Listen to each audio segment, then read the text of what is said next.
Bonsoir et merci de nous ouvrir vos portes pour passer un temps de louange et d'étude de la Bible ensemble. On s'installe confortablement. Bon sabbat chez vous, saison 5 commence maintenant.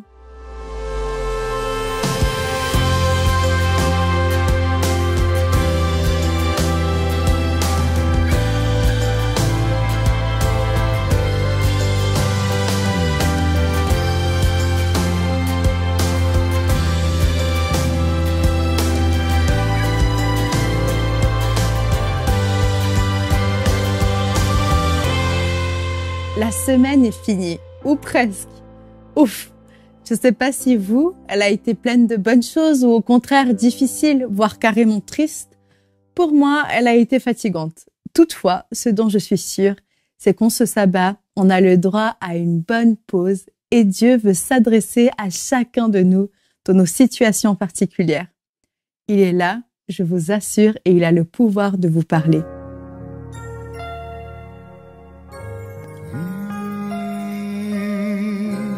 Le plus grand des amours qui se perd dans l'infini, n'est-ce pas de donner sa vie, le plus grand amour, n'est-ce pas de donner sa vie quand rien ne peut plus être entrepris.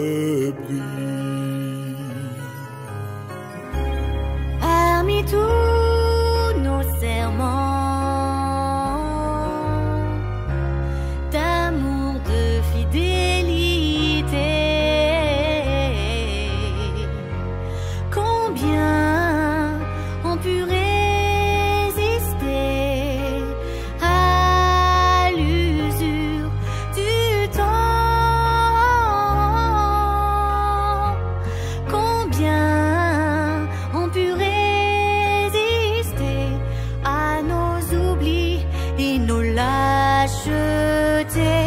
mais Dieu nous prouve qu'il nous aime.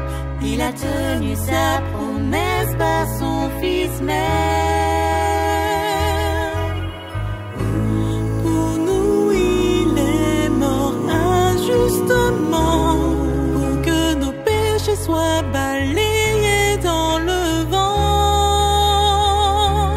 À tout jamais.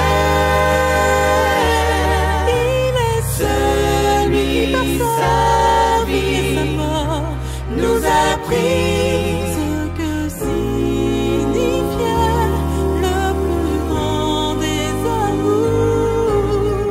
Celui qui par le don de sa vie nous a appris que c'était bien là le plus grand amour.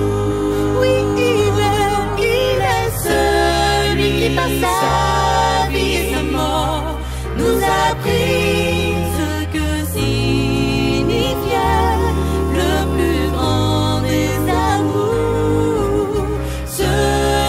par le don de sa vie, nous a appris que c'était bien là le plus grand amour, que c'était bien là le plus grand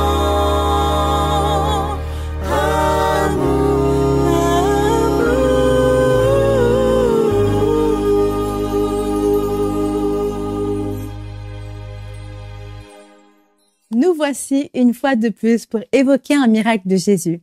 Par définition, un miracle est un fait extraordinaire où l'on reconnaît une intervention divine. Un fait extraordinaire. De fait, la multiplication de 5 petits pains et 2 poissons qui permet de nourrir plus de 4000 personnes, c'est extraordinaire. Marcher sur l'eau, c'est extraordinaire. La résurrection d'un être humain, c'est clair, c'est extraordinaire. Les disciples de Jésus, les 12 amis qui vivaient avec lui, ont vu Jésus réaliser ses prodiges des dizaines et des centaines de fois. Dans le récit de ce soir, les disciples habitués à ces événements spectaculaires essayent de réaliser eux-mêmes un miracle. Mais spoiler, c'est un échec. Même pour eux, ces prodiges restent un mystère entier. Mais Jésus va leur révéler ce qui a manqué pour la réalisation de leur miracle. Super intéressant, on découvre ça maintenant. Bonsoir chers amis, j'espère que vous avez passé une très bonne semaine, que vous avez fait des expériences avec Dieu, que vous pouvez vous souvenir des belles choses qu'il vous a fait vivre, peut-être aussi des choses un peu plus difficiles dans lesquelles vous avez senti sa présence, tout en devoir vous débattre dans une difficulté. La vie sur cette terre, elle est ainsi faite, mais nous sommes maintenant dans les heures bénies du sabbat et je vous souhaite de passer un très bon sabbat. Ce soir, je voudrais vous parler d'une guérison libératrice. Je lis. Lorsqu'ils furent arrivés près des disciples, ils virent autour d'eux une grande foule de gens et des scribes qui débattaient avec eux. Sitôt que la foule le vit, elle fut émue. On accourait pour le saluer. Il leur demanda « De quoi débattez-vous » De la foule, quelqu'un lui répondit « Maître, je t'ai amené mon fils qui a un esprit muet. Où qu'il le saisisse, il le jette par terre. L'enfant écume, grince des dents et devient tout raide. J'ai prié tes disciples de chasser cet esprit et ils n'ont pas été capables. Il leur dit, génération sans foi, jusqu'à quand serai-je avec vous? Jusqu'à quand vous supporterai-je?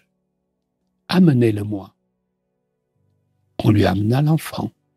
Aussitôt que l'enfant le vit, l'esprit le secoua violemment. Il tomba par terre et se roulait en écumant.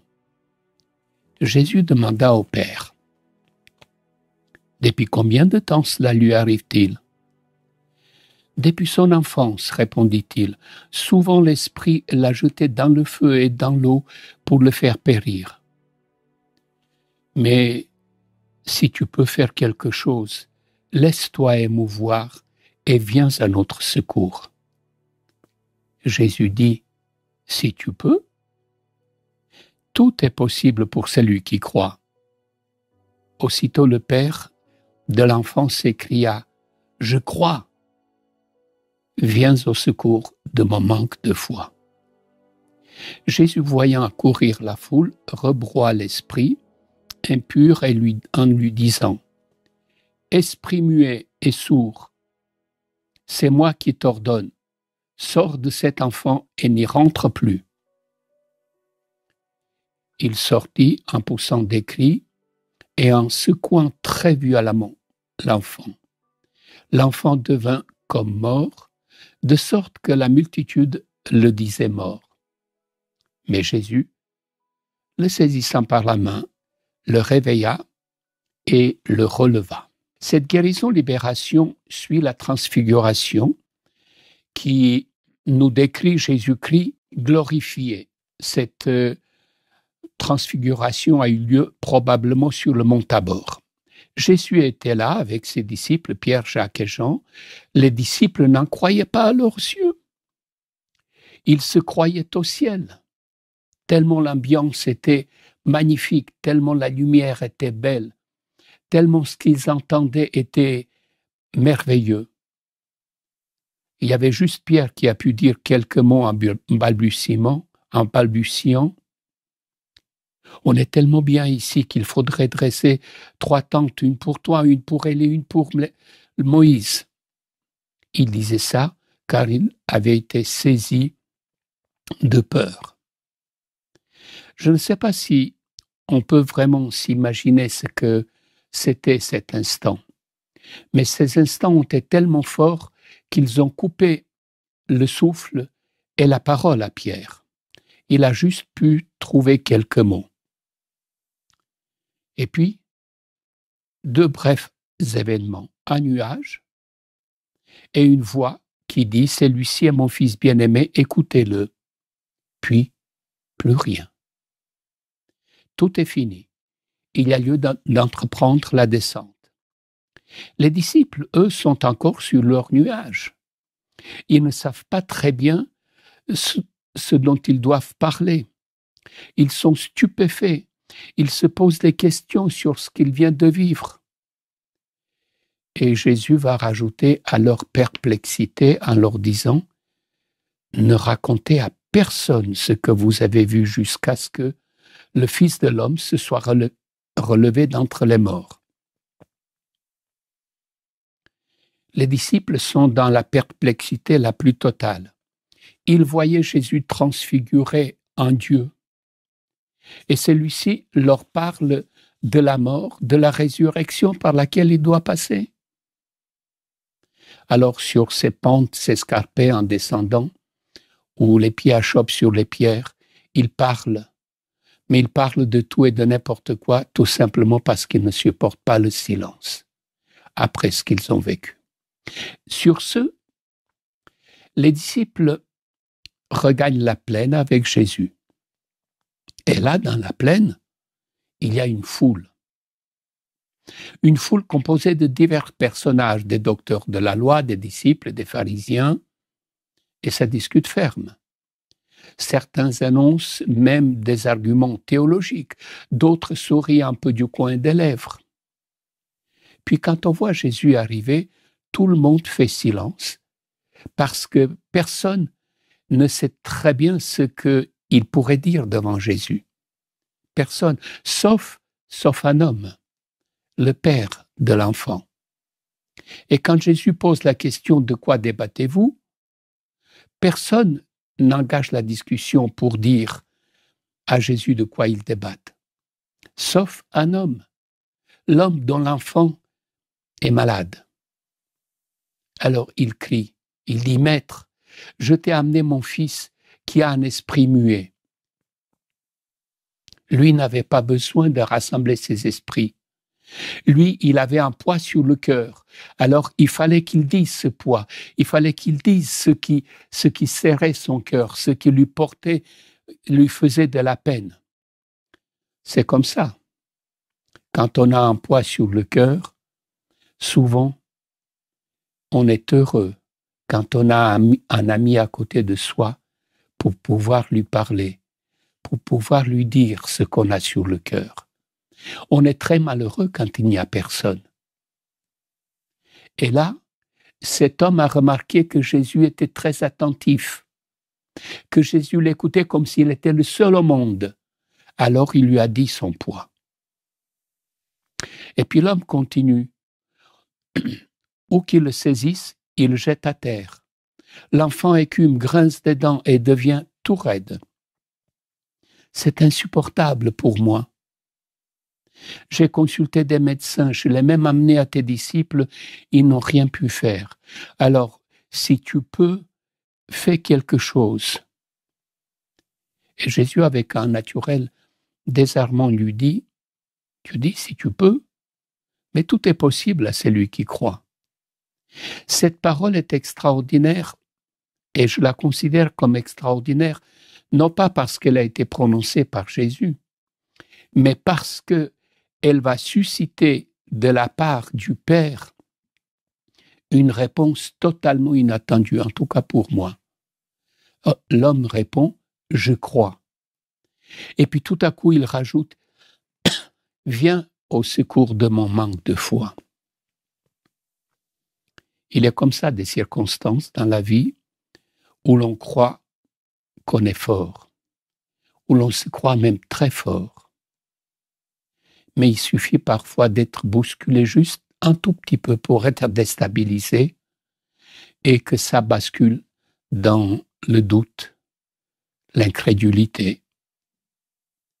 Alors j'admire cet homme qui dit « je crois » et en même temps il se tend, puis il s'arc-boute dans une prière et dit à Jésus « Viens au secours de mon manque de foi ». Il faut le comprendre, il faut vraiment comprendre tous les échecs qu'il a vécus, comprendre ce que ça devait représenter pour lui, le père du Fils. Et oui, la foule, elle est là. Jésus ne fait aucun reproche au Père. Au contraire, avec beaucoup de compassion, il demande qu'on lui amène l'enfant. La foule retient son souffle. Elle regarde. Puis, Jésus ordonne à l'esprit de sortir. Au moment où il reçoit cet ordre, cet esprit est terrible avec l'enfant parce qu'il le jette par terre comme s'il était mort, comme s'il était vaincu. Ceux qui souriaient du coin des lèvres, maintenant souriaient franchement. Ceux qui se moquaient des disciples commencent à penser aux moqueries pour Jésus. Mais là, il y a encore cet homme qui, au fond de lui-même, se dit peut-être, pourtant, je voulais y croire. Et là, Jésus va remettre les pendules à l'heure. Il prend l'enfant par la main et de son corps inanimé allongé par terre, il en fait un homme debout. Tout à coup, les sourires narquois se transforment en visage blême et les moqueries que l'on voulait asséner à Jésus s'évanouissent. Je voudrais vous lire une citation d'Ellen White qui me paraît capitale, pas seulement pour ce texte, mais pour la vie de Jésus en général. Une fois de plus, le prince de la vie et le prince des puissances des ténèbres s'étaient rencontrés sur le champ de bataille. Oui, Jésus est là sur un champ de bataille. Et elle continue. Le Christ, pour accomplir sa mission consistant à proclamer aux captifs la délivrance, pour envoyer libres les opprimés, et Satan pour retenir la victime dans son pouvoir. Mais écoutez ce qu'elle rajoute. Des anges de lumière ainsi que des armées de mauvais anges s'approchaient invisibles pour assister à la lutte. Jésus permit que le mauvais esprit manifestât un instant sa puissance, afin que les personnes présentes puissent comprendre la délivrance qui allait se produire. C'est capital ce que Ellen White dit ici. On n'est pas dans une guérison simple. On est dans une guérison qui va au-delà de la guérison à une libération. On est là dans une guérison qui mène à la victoire. Non pas la victoire de l'enfant sur l'esprit, mais de la victoire de Jésus sur Satan. Et j'aime à croire que les mauvais anges ont dû être très surpris. Voyez-vous, chers amis, ce que je trouve de plus extraordinaire dans cette histoire, ce n'est pas tant la guérison opérée par Jésus. Jésus, partout où il passait, opérait souvent des guérisons. C'était presque quelque chose de normal. Je ne trouve même pas extraordinaire la foi vacillante de cet homme et sa parole qui a ému Jésus. Ce que je trouve d'extraordinaire dans ce récit, c'est que Jésus, qui était au ciel quelques instants auparavant, sur la montagne de la Transfiguration, n'avait aucune peine de descendre totalement sur la terre et prendre encore sur lui toute la misère humaine. Ça, je trouve extraordinaire. Qu'en est-il aujourd'hui? Je ne sais pas ce que vous avez vécu pendant cette semaine. Je ne sais pas quelles étaient les attaques de l'ennemi. Je ne sais pas dans quelles difficultés vous étiez peut-être cette semaine. Mais au fond de vous-même, est-ce que vous aviez l'assurance que Jésus qui est au ciel n'est pas qu'au ciel, mais qu'il était à côté de vous, qu'il vous accompagnait pendant cette période, pendant ces moments, aussi difficiles soient-ils? C'est ça que cette expérience m'enseigne. Les disciples, je ne sais pas s'ils ont vraiment compris ce qui s'est passé, parce qu'ils étaient encore sur cette montagne de la transfiguration. Mais Jésus, qui est venu du ciel, qui est descendu du ciel, il a tout de suite compris ce qui se passait, quel était l'enjeu, et il a guéri et il a libéré cet enfant. Notre maître est un maître extraordinaire. Il n'a pas du mal à descendre dans la vallée et de se préoccuper de l'incrédulité d'un humain qui a un poids sur le cœur. Ce soir, cet humain, c'est peut-être vous.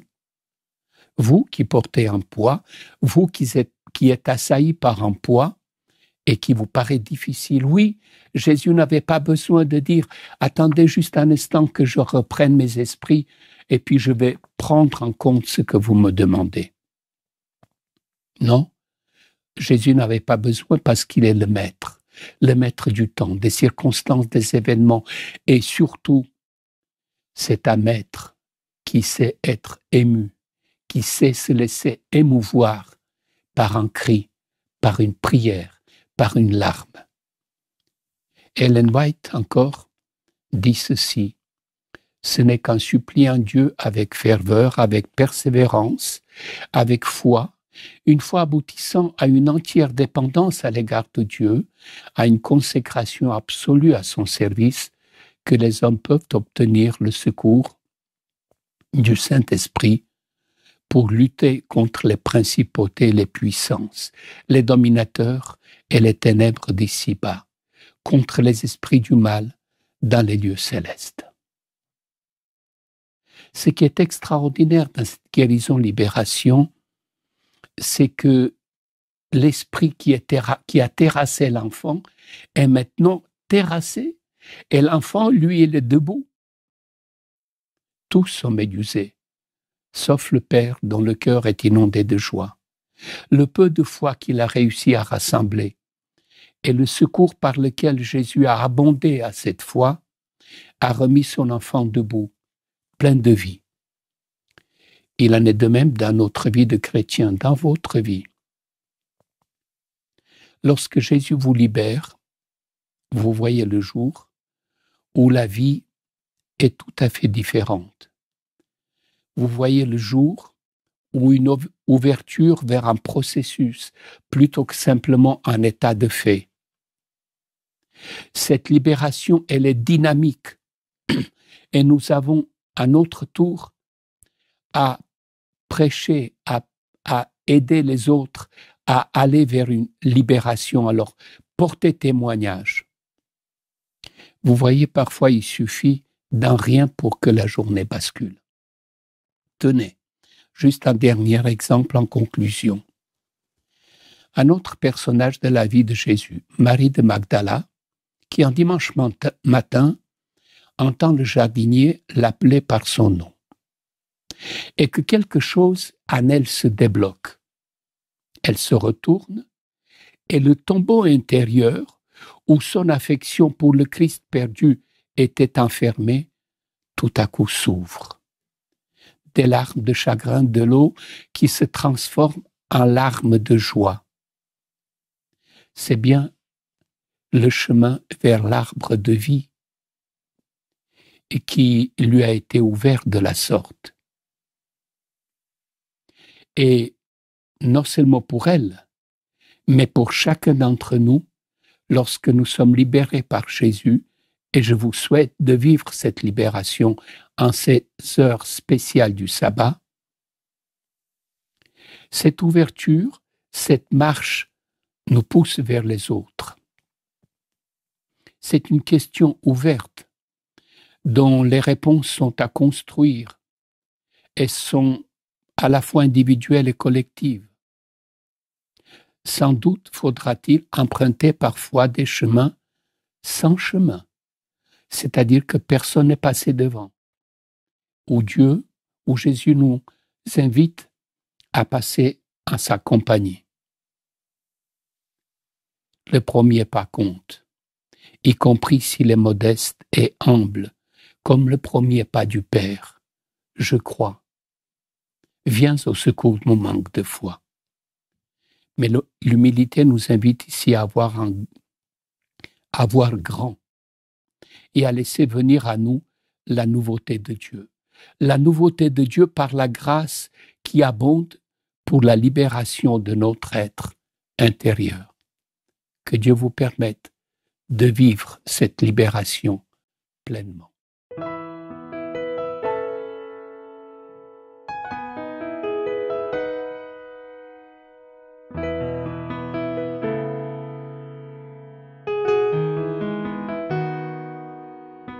Sonde-moi, ô Dieu,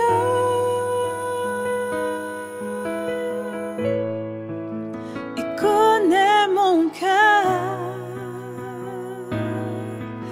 Éprouve-moi, Seigneur,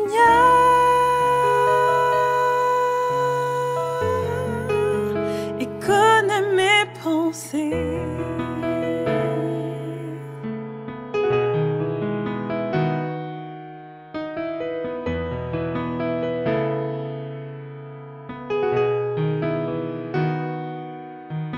Sonde-moi, ô Dieu,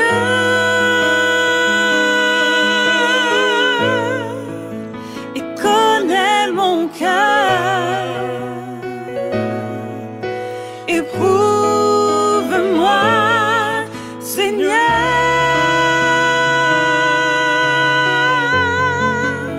et connais mes pensées. Regarde si je suis loin de toi. Regarde si je suis sur une mauvaise voie. Regarde si je suis loin de toi.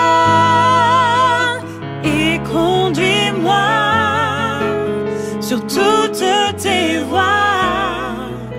Regarde si je suis loin de toi. Regarde si je suis sur une mauvaise voie. Regarde si je suis loin de toi. Et conduis-moi sur toutes tes voies. Pour l'éternité, sonde-moi, ô Dieu,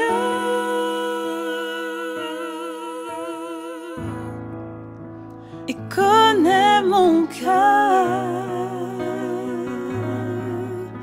Éprouve-moi, Seigneur,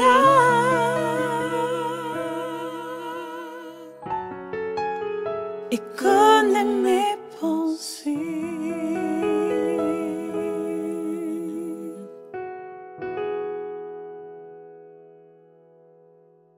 Je vous invite à une prière. Père, je te suis reconnaissant de ce que tu nous as envoyé ton Fils bien-aimé Jésus-Christ. Je te suis reconnaissant, Seigneur, de ce qu'il a accepté de prendre notre condition, comme pour nous dire, rien de ce qui pourra vous arriver dans la vie ne vous arrivera sans que je l'ai vécu aussi. Dans sa tendresse, il a réussi à prendre en compte la peine de chacun d'entre nous. J'imagine la joie du Père quand il repartait avec son enfant guéri. Permets que cette joie nous inonde aussi, lorsque nous serons guéris, lorsque nous sommes guéris par toi. Et ce sabbat est une occasion de guérison pour nous. Que ton esprit nous accompagne pour qu'à notre tour, nous puissions, Seigneur, partager cette joie avec les autres. Nous t'en prions en Christ Jésus. Amen. Nous sommes tous appelés à pratiquer notre foi, à jeûner et à prier pour opérer des bénédictions dans la vie de ceux qui nous entourent. Je nous le souhaite.